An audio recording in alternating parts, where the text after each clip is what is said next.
সরওয়ারে কায়নাত নবী মুহাম্মদুর রাসূলুল্লাহ সাল্লাল্লাহু আলাইহি ওয়াসাল্লাম বিশ্ব জগতের রহমত, কথা ঠিক কিনা?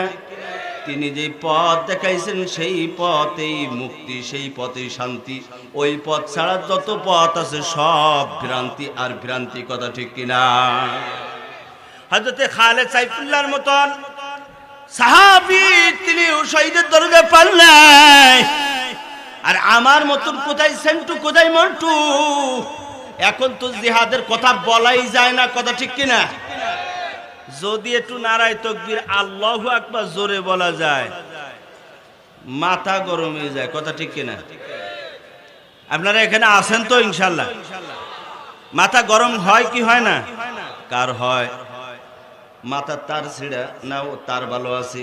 ও বড় বুদ্ধিজীবী, মাথা পুরো খালি হয়ে গেছে, সেন্টার অফ নলেজ তার ডিফিট হয়ে গেছে, এখন তার মাথা পুরো পরিষ্কার, ও হলো বুদ্ধিজীবী, কথা ঠিক কিনা?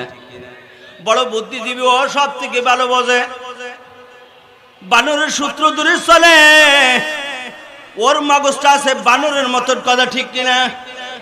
আল্লাহর হাবিব আকাইলাম তাদের মদিনা, মক্কার মধ্যে মদিনার জ্যোতি ওয়ালাদু আমিনা, সরওয়ারে কায়নাত নবী মুহাম্মদ সাল্লাল্লাহু আলাইহি ওয়াসাল্লাম তিনি যে রহমত নিয়ে এসেছেন, ওই রহমতের বাহিরে যাইয়া কিছু নাস্তিক, মুরতাদ, ইহুদি, খ্রিস্টান যারা আছে নিজেদের মন গড়া মতন চলবে আর বলবে আমরা আল্লাহকে মানি নাই, এক আল্লাহকে জানি না।